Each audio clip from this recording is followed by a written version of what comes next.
ओम सजात्म स्वरूप परम गुरु शुद्ध चैतन्य स्वामी ने नमः।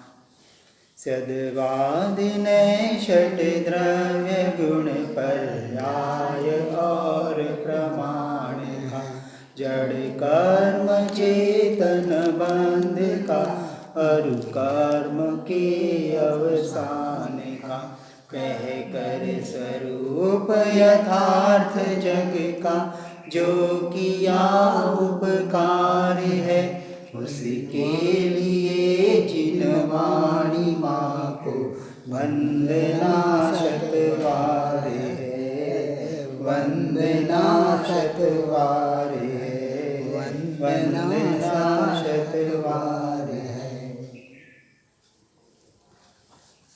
श्री पंडित पूजा 6 गाथा के अर्थ को हमने समझने का प्रयास किया। 7वीं गाथा मंडलाचार्य तरण गुरु स्वामी जी कहते हैं,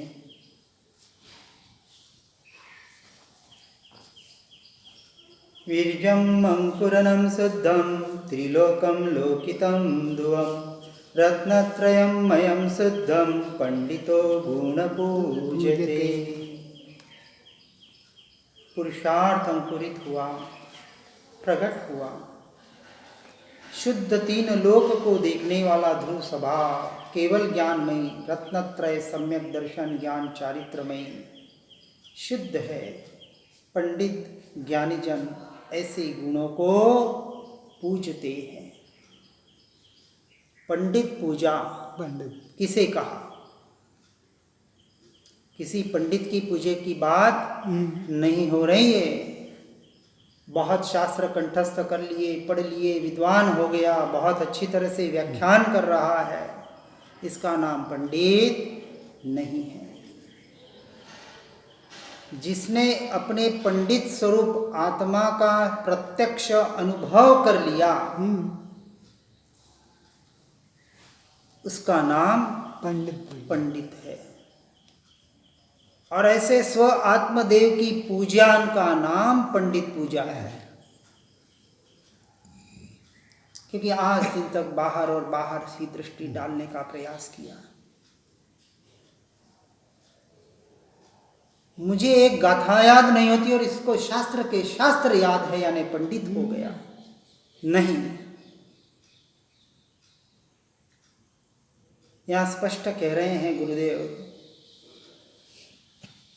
3 लोक 3 काल के समस्त द्रव्य तथा उनकी त्रिकालवर्ती पर्याय केवल ज्ञान की एक समय की पर्याय में झलकती है। इसको हमने परसों देखा था।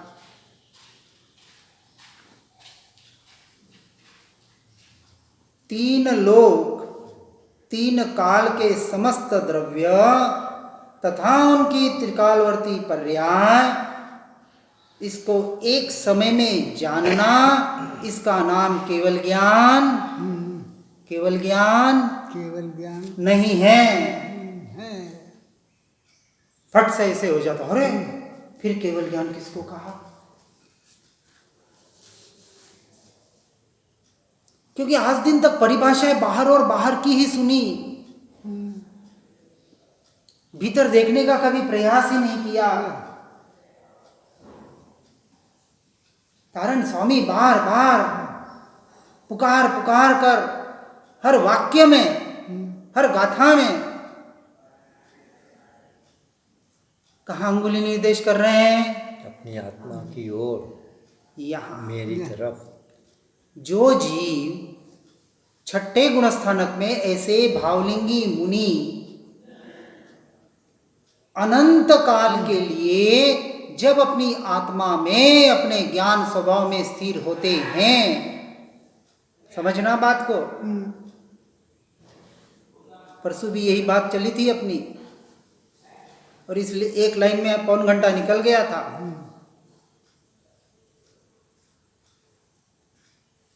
कि जब 6ठे गुणस्थानक में से 7वें गुणस्थानक में जो अप्रमत्त गुणस्थानक बताया, निर्विकल्प अवस्था जहां होती है, और उस निर्विकल्प अवस्था का नाम शुद्धोपयोग है। और जब अपने शुद्धोपयोग में लीन होते हैं, अपने ज्ञान स्वभाव में लीन होते हैं, और वो ज्ञान स्वभाव की धारा, ज्ञान की धारा, धारा ज्ञान ज्ञान ज्ञान ज्ञान ज्ञान ज्ञान भीतर भीतर भीतर एक समय के लिए भी बाहर नहीं निकलते हैं, तो अंतर्मुहूर्त में केवल ज्ञान प्रकट हो जाता है। अब जो एक समय के लिए भी अपनी ज्ञान स्वभाव से बाहर नहीं निकले, वो 3 लोक के इस साम्राज्य को देखकर अपने उपयोग को बाहर भटकाएंगे? जी नहीं। केवल ज्ञान का मतलब होता है केवल, मात्र, ओनली, सिर्फ और सिर्फ अपने ज्ञान स्वभाव की धारा में रहना। इसका नाम केवल ज्ञान है। वो 3 लोक, 3 काल की सारी पर्याय, द्रव्य, ये भले झलकता हो, झलकता है, नहीं ऐसी बात नहीं है, लेकिन एक समय के लिए भी वहां उपयोग नहीं जाता है। इसका नाम केवल ज्ञान। इसलिए हम तो कहते हैं, आज दिन तक जिन्होंने भी परिशह और उपसर्ग सहन किए, क्या कहा? परिशह और उपसर्ग जिन्होंने भी सहन किए, जो कर रहे हैं और जो करेंगे, वो कभी केवल ज्ञान को नहीं प्राप्त नहीं हो सकते। ये तो झटके लगते हैं इनको। परसों भी झटका लगा जब केवल ज्ञान की बात बताई। लगते हैं ना झटके, कि जिन्होंने परिशह उपसर्ग सहन किए, कर रहे हैं, करेंगे, कभी केवल ज्ञान को प्राप्त नहीं हो सकते। क्यों? जिन्होंने परिचय किया है, हाँ, और सहन किया है। परसों केवल ज्ञान की क्या बात चली? अपनी पौन घंटा यही बात चली कि जो 3 लोक, 3 काल के समस्त द्रव्य पर्याय को झलकते हैं, उसको जानते हैं, उसका नाम केवल ज्ञान नहीं है। केवल ज्ञान का भी वही मतलब हमने बताया, क्योंकि हम व्यवहार से देख रहे हैं, सिर्फ व्यवहार से। व्यवहार धर्म है ही नहीं, निश्चय निश्चय ही धर्म है, ही लगाना है। व्यवहार साधनभूत सहायकारी होता है, उसका निषेध नहीं है। समझना वापस, किसी भी व्यवहार का अंश मात्र भी निषेध नहीं होता है, लेकिन जब निश्चय की अपेक्षा से कथन किया जाता है तब व्यवहार गौण होता है। बाजू में रख दो उसको, तो निश्चय में पहुंच सकोगे। बहुत स्पष्ट है मोक्ष का मार्ग, पर बार बार गुरुदेव यहां पुकार पुकार करके रहे हर गाथा में। हम समझ नहीं पा रहे, सुन रहे हैं, सिर्फ सुन रहे हैं। जिन्होंने परिशोपसर्गन किए, करेंगे, करते हैं क्या? व्यवहार से कथन किया जाता है। जो अनंत काल के लिए अपनी आत्मा में स्थान से, मौन से, ध्यान से, विसर्ग से एकत्व करते हैं, अब उनका उपयोग इस देह में जाएगा? जाएगा? क्या जाएगा? नहीं जाएगा? नहीं जाएगा। फिर विसर्ग काहे को कहा?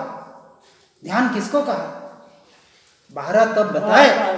12 तप के अंतिम 3 तप, स्वाध्याय, विसर्ग और ध्यान, ये तो बाहर ये आंतरिक तप है, बाहर के नहीं है। बाहर से भूखे रहने का नाम तप नहीं है।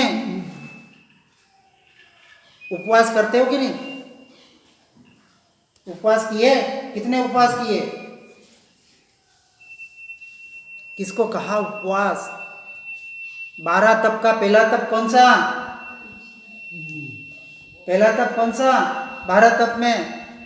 अनशन, फिर उनोदरी। अरे 12 तप का अभी स्वरूप पता नहीं हमें। उनोदर, किसी वस्तु का त्याग कर लिया थोड़ा। वृत्ति संक्षेप, 10 वस्तु बनी है, उसमें 2 आइटम का त्याग कर लिया। अरे इसका नाम तप नहीं है, ये बाह्य तप है। आहार संज्ञा, भय संज्ञा, मैथुन संज्ञा, परिग्रह संज्ञा, 4 संज्ञा अनादि से जीव पे लगी है, उनको निकालने का एक व्यवहार मात्र है, निषेध नहीं है। वापस हर बार कह रहा हूं मैं। पर 6 बाह्य 6 अभ्यंतर तप, तपसा च निर्जरा च, तत्वार्थ सूत्र में बताया आचार्य उमा स्वामी ने। कौन से तप से निर्जरा होती है? बाहर के इस मुर्दे के तप से, मन वचन काया के तप से संवर भी नहीं होता है तो निर्जरा बहुत दूर है। हाँ। और हम कहे कि हम 8 दिन भूखे रहे और 1 महीना भूखा रह गए, क्या करेंगे भूखा रह के? क्या करना था? 12 तप में बताया, अनशन, यानी इस शरीर को भूखा रखना था। और शरीर को भूखा रख के अनशन करके उपवास करना था। अब बात समझ में आ रही है? उपवास यानी उप समीप, वास यानी रहना, आत्मा के समीप रहना, इसका नाम उपवास। खाते पीते उपवास होता है कि नहीं? खाते पीते उपवास होता है कि नहीं?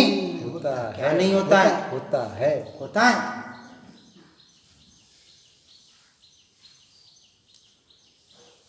खाते पीते उपवास मतलब सम्यक दृष्टि को खाते पीते उपवास है। हाँ, आत्मा में वास करने का नाम उपवास। हम अर्थ क्या बता रहे हैं? तो खाना खाने वाला आत्मा में वास नहीं कर सकता, खाते खाते कर उसको अनशन कहा शास्त्र में। वो अनशन है, भूखे रहने का नाम। उपवास शास्त्रीय नाम नहीं है। वो तो हमने व्यवहार से उपवास बोल दिया ताकि उपवास अब करना ही नहीं पड़े। भूखे रह गए, हो गया उपवास। अरे वो अनशन है भैया, अनशन करके उपवास करना था, बराबर ना? दूसरा तप उनोदर, उदर यानी भूख से कम खाना, इसका नाम उनोदर तप नहीं है। अब हम आगे आगे बताएंगे नहीं है, क्यों बोल रहे हैं? क्योंकि हमने इतने से को धर्म बना दिया और हम धर्मी बन गए। हम 12 तप करते हैं, स्वाध्याय ध्यान कायो से विसर्ग तक पहुंचते। अरे भैया, यहाँ कहा तपसा निर्जरा च, तप निर्जरा का कारण बनती है। कौन सा तप? इसलिए तप को समझना पड़ेगा बराबर।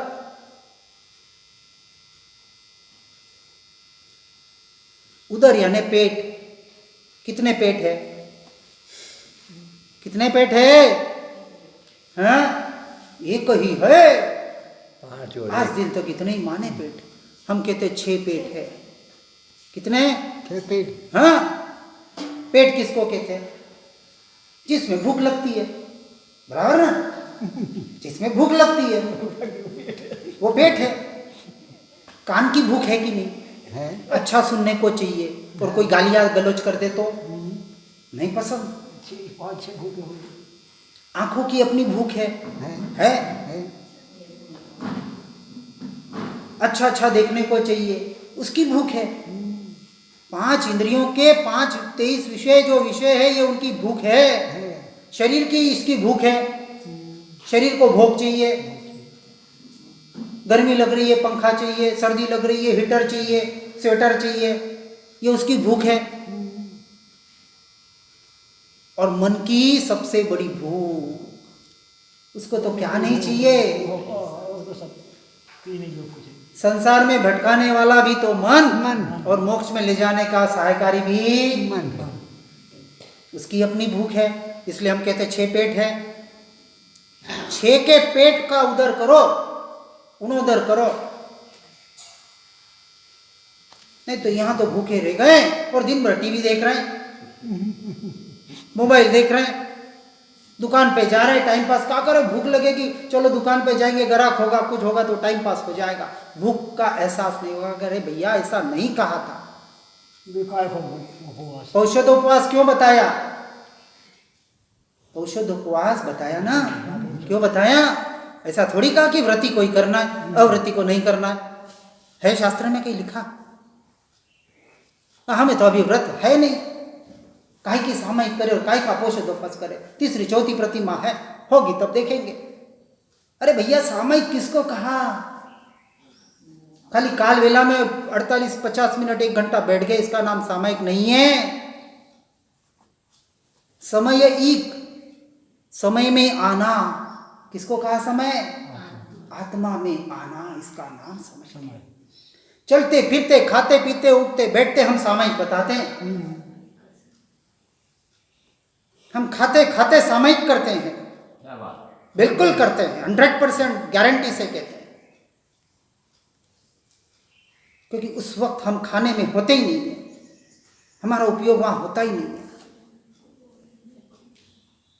आप देखना, हम जब भी भोजन करते हैं, ये भेद ज्ञान का अभ्यास है, भेद विज्ञान का, तत्व निर्णय का, और ये अभ्यास आज दिन तक हम लोगों ने नहीं किया। हम इसी का अभ्यास बताते हैं। तीसरा तप कौन सा? कौन सा? अरे बोलो तो सही, कोई तो बोलो। तीसरा तप वृत्ति संक्षेप, वृत्तियों को संक्षिप्त करना। देखो थोड़े क्या है, शब्दों में थोड़े फेर पड़ सकते हैं। रस परित्याग तो चौथा तप है। तीसरा कौन सा? अरे तीसरा कौन सा? रस परित्याग चौथा है भैया, वृत्ति परिसंख्यात। हम उसको वृत्ति संक्षेप कहते हैं। थोड़े श्वेतांबर शब्द आएंगे क्योंकि जो अभ्यास है जिस अपेक्षा से। वृत्ति परिसंख्यात किसको कहा? 10 द्रव्य में 2 द्रव्य छोड़ दिए, हम कहते हैं वृत्ति परिसंख्यात हो गई। संख्या कर दो, कितना आइटम आज खाना, बराबर ना? आपको कम पता है, बराबर ना? इधर पूछना पड़ेगा क्योंकि हमारी माताएं बहनें सब करती है। अरे जो वृत्तियां मन के द्वारा बाहर बाहर बाहर जा रही है, उस वृत्तियों को परिसंक्षेप करके अपने भीतर में लाना, इसका नाम वृत्ति परिसंख्यात है। संक्षेप यानी वृत्तियां कहां से आती है? भीतर से आ रही है ना। बस खाने पीने का त्याग कर लिया, हम धर्मी हो गए। कितना सस्ता हो गया धर्म, आत्मा की कोई बात नहीं है। रस परित्याग, क्या बोलते, रस परित्याग। कितने रस है? 9 प्रकार के रस बताए। कितने? 9 प्रकार के रस। हाँ, श्रृंगार रस, अभी नाम याद नहीं आ रहे, हमने डायरी में लिखे हैं। षटरस नहीं, वो षटरस तो खाली खाने पीने में आते हैं। खाने पीने से धर्म नहीं होता है और खाने पीने के त्याग से भी धर्म नहीं होता है। आज दिन तक उसी को धर्म मान रहे। भारत तब संवर निर्जरा के कारण खाना पीना है क्या? कि आत्मलीनता का नाम संवर निर्जरा है। अब देखो 12 तप एक ही साथ घटित होते हैं, एक ही साथ। जब जीव अनशन करता है, अनशन करके 6 इंद्रियों का उणोदर करता है, 6 इंद्रियों का उणोदर करके वृत्तियों को संक्षेप करता है। जो वृत्तियां बाहर जा रही है उनको भीतर लाने का प्रयास करता है, और सारे रसों का त्याग करके एकमात्र ज्ञान स्वभावी आत्मा के रस का पान करता है। इसका नाम रस त्याग। अब चारों एक साथ घटित हो गए ना, कि अलग अलग करने हैं। अब इनसे कोई खाने पीने का संबंध है? नहीं है। ये संवर कराएगा आपको, खाने पीने का त्याग संवर नहीं कराएगा। वो कुछ पुण्य का बंध जरूर करा देगा। बात समझना, हम धर्म तत्व को समझने बैठे हैं यहाँ, और वो भी तारण स्वामी के तत्व को, जिन परमात्मा के तत्व को, केवली प्ररूपित धर्म को समझने बैठे, मोक्ष के मार्ग को समझने बैठे। इतना सस्ता नहीं है। कुछ खाने पीने का शरीर से त्याग कर दिया, हो गया धर्म। फिर 5वां तप, एक एक बोलो ना। 5वां रस परित्याग हो गया। चौथा है हाँ, विभक्त शय्यासन, उसको सल्लीनता भी कहा जाता है। हाँ, काय क्लेश, श्वेतांबर वाले 5वां काय क्लेश ले, ठीक है, कोई बात नहीं। 5वां लो, 6ठा लो, आगे पीछे करो, कोई दिक्कत नहीं है। करना वही, बात तो वही की वही। अंत में इन सब से हटना है। ये तो सिर्फ एक स्टेज है भीतर आने का। भीतर आने के बाद तो 12 तब भी नहीं रहते वहाँ, सिर्फ आत्मा ही रहता है, स्वरूप और स्वभाव की रमणता ही रहती है। अंत में वहीं पहुँचना है, बाकी किसी वाद विवाद में हमको उलझना नहीं। अपनी अपनी मान्यता, अपनी अपनी जगह। मान्यता से धर्म नहीं होता है, आत्मरमणता से धर्म होता है। और आज दिन तक संप्रदायवाद में अटक कर जितना जीव भटका है उतना और कहीं से नहीं भटका है। मेरे तारण स्वामी, मेरा जैन धर्म, अरे कहां से, क्या खरीद के लाए थे? सबके लिए है। तारण स्वामी के अजैन कितने थे भक्त? लाखों थे, लाखों थे। कौन से व्रत या नियम और प्रतिमाएं पालते थे? बस आत्मा को जानो। क्या बात कह रहे हैं? हर गाथा में वही बात आएगी। ये तो हमने तेरे मेरे बना दिए, क्योंकि अनादि का संस्कार है और वो तेरे मेरे करके झगड़े कर रहे हैं। करें अपनी अपनी क्रिया, सब करें, किसको ना कहिए। निश्चय क्रिया तो एक ही है। जिस भी क्रिया से, जिस भी शब्द से, जिस भी स्वाध्याय सत्संग से किसी भी तरह से अपने उपयोग को अपने उपयोग में, अपनी आत्मा में स्थिर करना, कार्य तो एक ही है ना।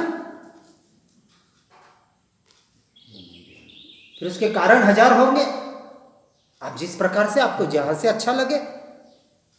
किसी को स्वाध्याय से भीतर जाने में अच्छा लगता है, किसी को सुनते सुनते अंतर जाना अच्छा लगता है, किसी को ध्यान करते भीतर जाना अच्छा लगता है। किसी भी प्रकार से अपनी आत्मरमणता, अपने स्वरूप में, स्वभाव में स्थिरता करो।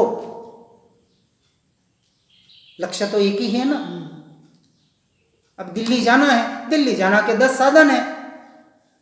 पैदल भी जा सकते, बैलगाड़ी से जा सकते, कार से जा सकते, ट्रेन से जा सकते, एरोप्लेन से जा सकते। आकाशगामिनी विद्या होगी तो उड़ के चले जाना, बराबर ना। और ठीक है, हर गांव से दिल्ली जुड़ा हुआ है, हर शहर से जुड़ा हुआ है, तो रास्ते अलग है। दिल्ली अलग है क्या? दिल्ली तो एक ही है, अपनी जगह स्थित है।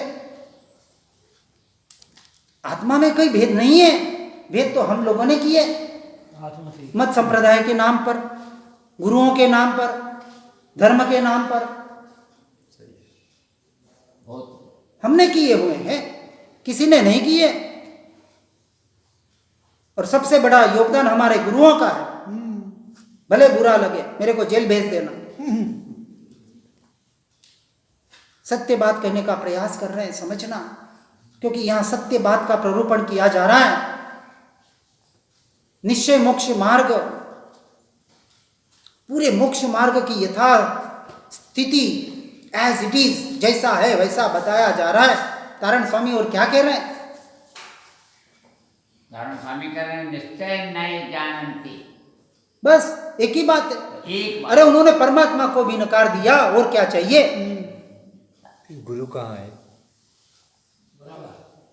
तू स्वयं परमात्मा है, तो कहां परमात्मा को खोजने जा रहा है? और यदि परमात्मा को खोजने कहीं नहीं जाना तो तब किसमें करना? शरीर में, मुर्दे से नहीं होगा भैया। संवर निर्जरा कभी नहीं होगी। तब को भी बराबर समझना है। बाह्य तब भी अंतर जाने के लिए, मन वचन काया के तप को तप नहीं कहा। संलीनता, आत्मा की लीनता। और काय क्लेश, काया ही क्लेश है। जन्म मरण से बड़ा कोई दुख है? इससे बड़ा कोई दुख ही नहीं है। ये काया ही तो क्लेश है, और हम काया को संभालने की चेष्टा कर रहे व्यर्थ की, जो संभलने वाली नहीं है कभी। अरे कितना भी टिका दोगे, कितना टिका लोगे, और 5-10 साल ज्यादा जी भी लोगे तो क्या कर लोगे? फिर धर्म के नाम पर कहते हैं शरीर माध्यम खलु धर्म साधनम। अरे भैया, शरीर को टिकाना है कि धर्म को टिकाना है? बात धर्म की करता है और टिकाता शरीर को है। किसको ठग रहा है? खुद को ठग रहा है। ये 6 बाह्य तप भीतर जाने के लिए हैं, देहाश्रित तप नहीं है। जब तक बाहर के सारे रसों का त्याग करके, सारी वृत्तियों का, पर द्रव्यों का वहां के से उपयोग हटाकर, इस शरीर से भी उपयोग हटाकर, जब तक अपने स्वभाव में लीन नहीं होंगे, सल्लीनता, किसमें लीनता? स्वयं में लीनता, आत्मलीनता का नाम सल्लेख। संथारा लेने का नाम सल्लेखना नहीं है। समाधि मरण संथारा सम्यक दृष्टि को ही होता है। उसके पहले का व्यवहार से जो भी करे अपनी अपनी मर्जी। फिर अभ्यंतर पहला तप, कौन सा? प्रायश्चित। किसको कहा प्रायश्चित? प्रतिक्रमण। कौन सा प्रतिक्रमण? बाहर का प्रतिक्रमण नहीं, नहीं। देखो, आचार्य कुंद देव ने समय सारजी में 3 प्रकार के प्रतिक्रमण बताए। अप्रतिक्रमण से प्रतिक्रमण और प्रतिक्रमण से अप्रतिक्रमण।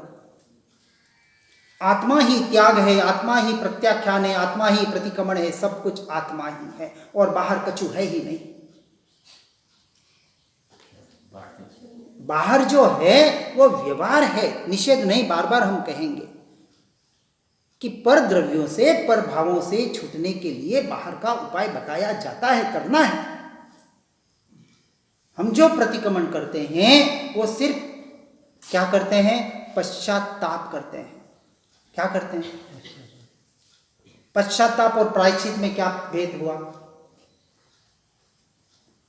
पश्चाताप, पश्चात यानी बाद में, भूल चूक हो गई और जब जागृति आई तो उसका हमने प्रतिक्रमण किया। किसको कहा प्रतिक्रमण? जो अतिक्रमण करते हैं। प्रभाव में जाते, अतिक्रमण यानी पर द्रव्यों से, पर भावों से, पापों से पीछे हटना, बराबर, इसका नाम प्रतिक्रमण। सबसे बड़ा पाप कौन सा?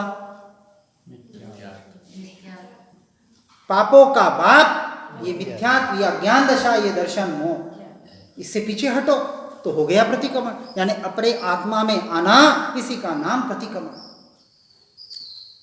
सच्चा प्रतिक्रमण बता रहे हैं हम। व्यवहार से जो भी करते हैं करना।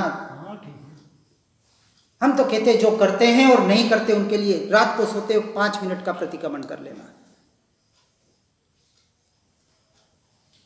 कल क्षमापना धर्म था, क्षमापना धर्म दिवस था ना, कल बात रह गई थी, आज पूरी कर देते हैं। क्षमा वीरस्य भूषणम इच्छामि दुक्कड़म। क्या अर्थ है? क्षमा वीरों का आभूषण है ना। आभूषण सबको पता है, हमारे माता बहनों को तो ज्यादा शौक होता है। 3 प्रकार के आभूषण, सोने के, चांदी के, गोल्ड प्लेटेड और पीतल के। तीनों सोने जैसे दिखते हैं, बराबर ना। तीनों की कीमत एक ही है? नहीं। अब हम पूछते हैं, क्षमा मांगना उत्कृष्ट है या क्षमा करना उत्कृष्ट है? क्या?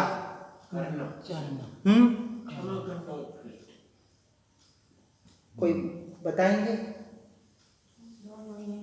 देखो, 2 ऑप्शन मैंने रखे, जरूरी नहीं 2 ही ऑप्शन हो, आप तीसरा ऑप्शन आप दे सकते हैं।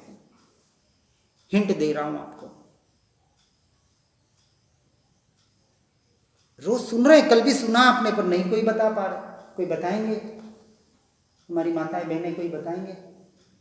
आत्मा एक क्षमा है, आत्मा का गुण है। हम 2 ऑप्शन दिए, जरूरी नहीं आप तीसरा ऑप्शन बोल सकते हैं और हम तीसरा ही बताएंगे आपको।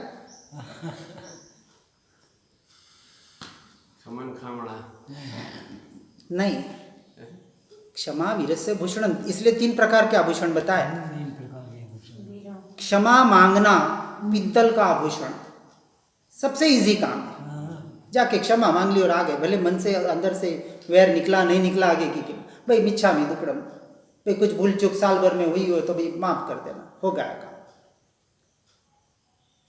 पीतल का आभूषण। क्षमा करना उससे श्रेष्ठ है। हाँ, चांदी का आभूषण, उससे क्षमा करना, हाँ, क्षमा करना चाहिए। लेकिन क्षमा मांगनी पड़े और क्षमा करनी पड़े, वो ये तो आत्मा का दूषण है, आत्मा का भूषण है, आत्मा दूषण है, भूषण नहीं, दूषण। आभूषण नहीं है, भूषण है, दूषण। दूषण है। भूषण। क्षमा आत्मा का आभूषण है, स्वादिरस्तु। आत्मा का धर्म क्षमा है। जब जीव अपने उपयोग को अपने स्वरूप में स्थिर करता है तो सहज ही क्षमा घटित हो जाती है। सबसे क्षमा हो गई फिर। अरे फिर कोई से बोलना ही ना पड़े ना, मतलब ही नहीं ना फिर तो अपने में। वो व्यवहार रखे तो क्षमा मांगना और लेना और देना पड़े ना। लेने देने का नाम धर्म है क्या? कोई कहे कि ज्ञान ले और ज्ञान दे, है किसी की ताकत ज्ञान लेने की और देने की? हम क्षमा वाणी मना रहे, मनाना नहीं है उसे तो। हाँ, यही तो बता रहे हैं। समझनी बात को, यहाँ बात निश्चय की मोक्ष के मार्ग की हो रही है। ये मांगना करना, ये बाहर के व्यवहार की बात मोक्ष मार्ग में नहीं आती। ये व्यवहार में है। हमने आज एक मैसेज भेजा, हमारे 3 ग्रुप चलते, 1000 जने हमसे जुड़े हुए हैं। ये सत्संग हो रहा है ना, 1000 जन को जाते हैं दिल्ली। ये अभी पूरी पंडित पूजा, माला रोहन और श्रावकाचार्य हमारा रोज 3 या हमारे 1000 जन आपके सुन रहे हैं। 1000 से 500 तो सुन ही रहे। अब यहां बताया, हमने मैसेज भेजा, आज दिन तक इसके द्वारा किसी को देह दृष्टि से या पर्याय दृष्टि से देखा हो, जाना हो, तो उसका हम मन वचन काया से मिच्छामि दुक्कडम करते हैं। किसी को देह दृष्टि और पर्याय दृष्टि से देखा हो तो उसका मिच्छामि दुक्कडम। सबसे बड़ी भूल तो वही तो है, देह दृष्टि और पर्याय दृष्टि से ही तो देख रहे। द्रव्य दृष्टि कब करेंगे? मरने के बाद, बराबर ना? मरने के बाद। अरे सम्यक दर्शन किसको कहा? द्रव्य दृष्टि का नाम सम्यक दर्शन है। सम्यक दृष्टि बनना है कि नहीं बनना है? मिच्छामि दुक्कडम, हाथ जोड़ दिया, हमने अर्थ किया है। थोड़ा अर्थ जो भी हो, व्याकरण हमको नहीं पता। मिथ्या मेरा दुष्कृत हो। कौन सा मिथ्या? ये देहात्म बुद्धि। ये दुष्कृत नहीं होगी तब तक सच्चा मिच्छामि दुक्कडम नहीं है। 12 तब तो समझ रहे थे, बीच में आ गया ये। अनादिकाल से जीव मिथ्यात्व, पर द्रव्य पर भावों में ही जी रहा है, अपने आप में नहीं जी पा रहा है। और जब तक अपने आप में स्वयं से स्वयं में जीने का प्रयास ही नहीं करेगा तो कहां से सम्यक दर्शन पाएगा? सिर्फ सम्यक दर्शन चाहिए चाहिए कहने से नहीं मिलता है, पुरुषार्थ करना पड़ता है। किसी के पास, परमात्मा के पास भी कोई जादू की छड़ी नहीं है कि आपको सम्यक दर्शन दे दे। ज्ञान लेने देने की वस्तु नहीं है। हाँ, क्षेपशम ज्ञान के द्वारा सिर्फ दिशा निर्देश किया जा सकता है। शास्त्र और क्या कर रहे हैं? आपको दिशा निर्देश कर रहे हैं। क्या अनुभूति शास्त्र करवा सकते हैं? परमात्मा करवा सकते हैं? सद्गुरु करवा सकते हैं? कौन करवा सकता है? वो ताकत मुझ में पड़ी है। मैं ही मेरी अनुभूति कर सकता हूं। इस जगत में एक वस्तु ऐसी नहीं है कि जो मुझे मेरी अनुभूति कराए। वो ताकत मुझ में पड़ी है, उसका मैं उपयोग नहीं कर रहा हूं, उसका दुरुपयोग कर रहा हूं मैं। और कहता हूं उपयोग, दुरुपयोग, उसका क्या करना है? सद उपयोग। उपयोग को सद उपयोग में परिवर्तित करना है, क्योंकि उपयोग लक्षणम, आत्मा उपयोग लक्षण वाला है। ज्ञान स्वभावी है। पढ़ रहे हैं ज्ञानानंद स्वभावी। हाँ, अभी माना नहीं है। कहते नहीं हम तो मानते हैं। अरे मान्यता का नाम तो सम्यक दर्शन है।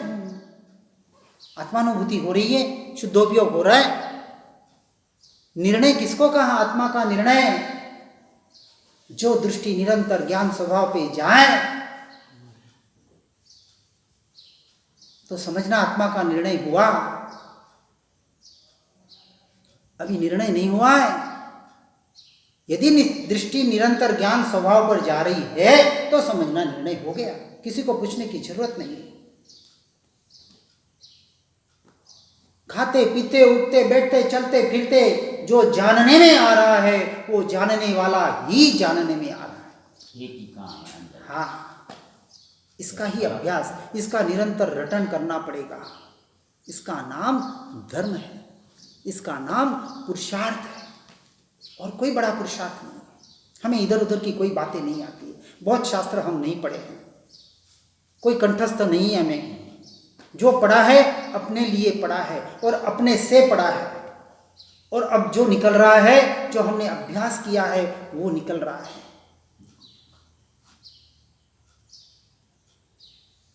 – 2010 में पंडित टोडरमल जी का मोक्ष मार्ग प्रकाशक पहला अध्यात्म ग्रंथ इस जीव के यानी इस देह के द्वारा हाथ में आया था। उसके पहले पूरा 100% श्वेतांबरी था। सब सामायिक प्रतिक्रमण, पूजा पाठ, उद्यान तप, ओड़ी हमारे में जो जो श्वेतांबर में होती है सब होता था। उदयपुर शहर में एक धर्मी के नाम से पहचाना जाता था, लेकिन जब मोक्ष मार्ग प्रकाशक पढ़ा तब पता पड़ा धर्म क्या होता है, और यू टर्न हो गया जीवन में। फिर इसका जो संयोग संबंध था कांजी स्वामी से होगा, तो आचार्य कुंद देव के ग्रंथ हाथ में आए। कम से कम 20-25 ग्रंथ पढ़ लिए, लेकिन सिर्फ पढ़े नहीं, उतारे हैं। उसको, उसके अर्क को उतारने का प्रयास किया है। आपके इसमें भी अर्क की बात बताई है। यहाँ कमल अर्क बताए ना। अर्क यानी क्या? निचोड़, सार, और सारभूत तत्व तो एक ही है, एक ही है। 3 लोक में, 3 काल में सारभूत तत्व एक। कौन? मैं। आत्मा? आत्मा नहीं, मैं। अरे आत्मा फात्मा भूल जाओ। फिर वही नहीं। आत्मा मैं ही तो आत्मा हूं। आत्मा शब्द भी निकल जाए, जब आत्मा शब्द आए तो दृष्टि कहाँ जाए? मैं। और जब मैं बोलूं तो समझना आत्मा की बात हो रही है, तो समझना उस आत्मा में मैं पना हुआ।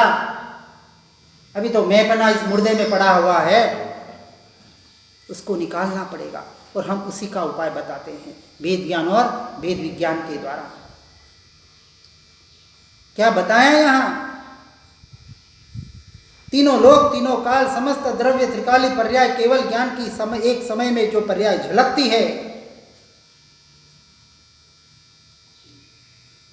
तब अधूरे रह जाएंगे। फिर याद नहीं दिलाते आप लोग को।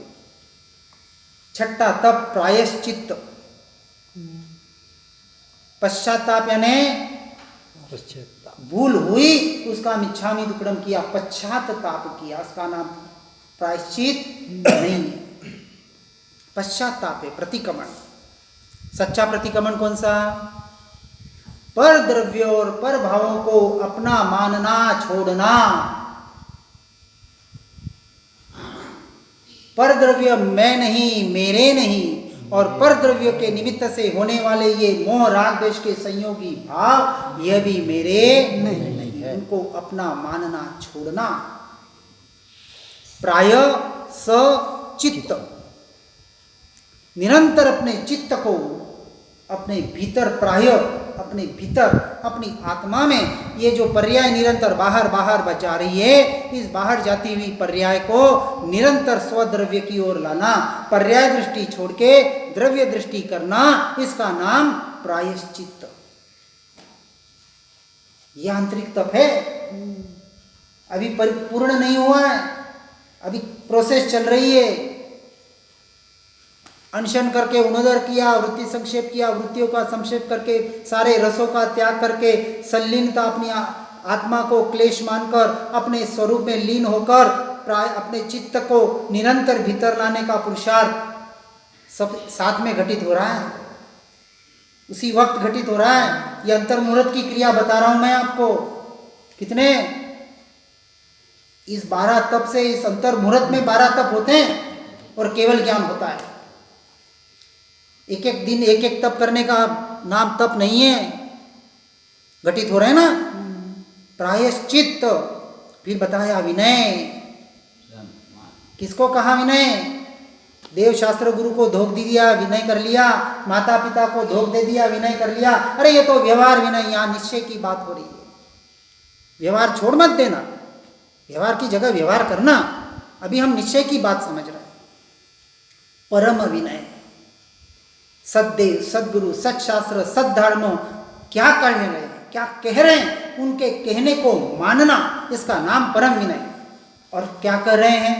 हे जीव, पर द्रव्य पर भावों से दृष्टि हटाकर अपने द्रव्य की ओर दृष्टि कर, इसका नाम परम विनय। जो अपने द्रव्य की ओर दृष्टि कर रहा है वो परम विनय कर रहा है। किसका? देवगुरु शास्त्र का। अब देवगुरु शास्त्र को भी भूल गया और आत्मा में लीन हो गया, ये हुआ परम विनय। और फिर कहा वैयावृत्ति। किसकी वैयावृत्ति करनी? बाहर से सेवा कर ली, वैयावृत्ति कर ली, हो गया काम, हो गया धर्म? नहीं, पुण्य बंध होगा, जरूर होगा, करें। लेकिन सच्ची वैयावृत्ति अपने स्वरूप की करनी है। अपनी आत्मा की सेवा आज दिन तक नहीं की। आज दिन आत्मा से मिच्छामि दुक्कडम किया क्या? कि हे जीव, अपनी पर्याय से, स्वयं की पर्याय से अपने द्रव्य का मिच्छामि दुक्कडम करो। कि हे जीव, तुझे अनादिकाल से भवभ्रमण में भटकाया, अब नहीं, मुझे माफ करना। कौन कह रही है? स्वयं की पर्याय अपनी आत्मा से कह रही है। इसका नाम क्षमा धर्म है कि मुझे माफ करना, क्षमा करना, तुझे 84 के चक्कर में घुमाया, अब नहीं, अब मैं जाग चुका हूं, अब ये पर्याय निरंतर अपने द्रव्य की ओर ही ढलेगी, ऐसा प्रत्याख्यान करना। मैं जान गया हूं और मान गया। मान गया, तक पर अभी पहले जाना है ना, तो निर्णय होगा तो मान जाओगे। नहीं, अभी निर्णय। जान गया हूं, मान। जो मानता है वो पर द्रव्यों से छूटने लगता है, उसका साथ में लक्षण बताया। वैराग्य वृत्ति, औदासीन्य वृत्ति, संसार के प्रति अनासक्त भाव, उसका नाम कहा ज्ञानम कमलम सहावम। कमल 32 की 3वीं गाथा का 3री लाइन। वो कमल जैसे अलिप्त हो जाता है, संसार में रह के भी संसारी नहीं है, उसने जाना है और माना है, निर्णय उसका नाम है। एक तरफा निर्णय नहीं चलता है, आस्ति से और नास्ति से दोनों देखना है। नास्ति से परद्रव्य से हटा कि नहीं हटा, और आस्ति से सद्रव्य में रमणता हो रही है कि नहीं, इसका नाम वैयावृत्ति।